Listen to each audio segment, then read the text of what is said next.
सोचेया, एक ऐसा सांप जो 50 फुट लंबा हो और इतना हैवी हो कि अगर जमीन पर चले तो अपने ही वजन से मर जाए। लेकिन सबसे ज्यादा शॉकिंग बात ये नहीं है, शॉक ये है कि ये मॉन्स्टर कभी रियल था और अगर आज जिंदा होता तो शायद अमेज़न नहीं, इंसान उसका शिकार होते। तो सवाल ये है, ये सांप इतना भारा कैसे बना, ये रहता कहाँ था और फिर ये अचानक गायब क्यों हो गया? इस कहानी की शुरुआत होती है एक छोटी सी हड्डी से। कोलंबिया के सेरेजॉन कोल माइन में साइंटिस्ट जमीन के अंदर खोज कर रहे थे, क्योंकि ये जगह असल में 6 करोड़ साल पुराने रेन फॉरेस्ट का हिस्सा थी। यानी ये सिर्फ मिट्टी नहीं थी, ये एक टाइम मशीन थी। फिर एक दिन उन्हें जमीन के अंदर से एक अजीब सी हड्डी मिली। किसी ने कहा क्रोकोडाइल, किसी ने कहा टर्टल और किसी ने कहा पुराना दरख्त। लेकिन सच इन सबसे ज्यादा खतरनाक था। सालों बाद जब ये फॉसिल एक्सपर्ट्स के पास गया तो उन्होंने कंपेयर किया मॉडर्न स्नेक से,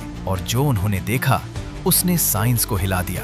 ये किसी नॉर्मल सांप की हड्डी नहीं थी, ये थी टाइटेनोबोआ। और जब इसका साइज कैलकुलेट किया गया तो रिजल्ट इतना शॉकिंग था कि किसी को यकीन नहीं आया। साइंटिस्ट ने मैथमेटिकल मॉडल्स यूज किए और पता चला ये सांप 42 से 50 फुट लंबा था, वजन 1200 किलोग्राम, यानी एक छोटी कार जितना हैवी। कंपेयर करा आज के ग्रीन एनाकोंडा से, टाइटेनोबोआ 10 टाइम्स ज्यादा हैवी था। लेकिन यहाँ एक प्रॉब्लम थी, इतना बड़ा सांप जमीन पर सरवाइव नहीं कर सकता। तो फिर ये रहता कहाँ था? जवाब सिंपल है लेकिन थोड़ा डेंजरस भी।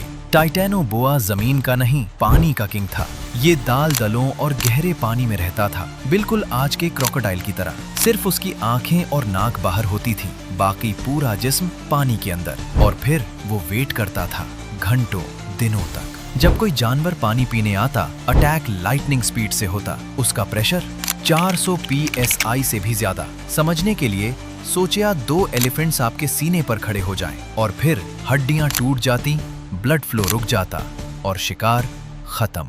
लेकिन सबसे बड़ा सवाल अभी भी बाकी है, ये इतना बारा बना कैसे? जवाब छुपा है क्लाइमेट में। स्नेक्स कोल्ड ब्लडेड होते हैं, यानी उनका बॉडी टेम्परेचर एनवायरनमेंट से कंट्रोल होता है। और 6 करोड़ साल पहले जमीन का टेम्परेचर आज से काफी ज्यादा था। एवरेज 32 डिग्री सेल्सियस से ऊपर, हाई ह्यूमिडिटी, कांस्टेंट हीट। इसका मतलब फास्टर मेटाबॉलिज्म, ज्यादा एनर्जी, ज्यादा ग्रोथ। यानी एनवायरनमेंट ने ही टाइटेनोबोआ को मॉन्स्टर बनाया। लेकिन फिर एक दिन ये परफेक्ट सिस्टम टूट गया। टाइम के साथ जमीन ठंडी होने लगी, टेम्परेचर सिर्फ थोड़ा सा गिरा। लेकिन टाइटेनोबोआ के लिए ये डेथ सेंटेंस था। उसका मेटाबॉलिज्म स्लो हो गया, एनर्जी कम हो गई, शिकार मुश्किल हो गया। और सिर्फ यही नहीं, स्वॉम्प्स ड्राई होने लगे, इकोसिस्टम चेंज हो गया, मैमल्स डोमिनेट करने लगे और धीरे धीरे दुनिया का सबसे बड़ा सांप हिस्ट्री बन गया। सोचेया, एक ऐसा क्रीचर जो अपने एनवायरनमेंट के लिए परफेक्ट था, लेकिन दुनिया के बदलने के साथ खुद को चेंज नहीं कर सका। और शायद ये सिर्फ टाइटेनोबोआ की कहानी नहीं है, ये एक लेसन है, अडेप्ट करा वरना हिस्ट्री बन जाओ। अगर आपको ऐसी रियल और माइंड ब्लोइंग डॉक्यूमेंट्रीज पसंद है तो वीडियो को लाइक करा और चैनल को सब्सक्राइब करा, क्योंकि यहाँ आपको सिर्फ स्टोरीज नहीं, रियलिटी के हिडन सीक्रेट्स मिलते हैं।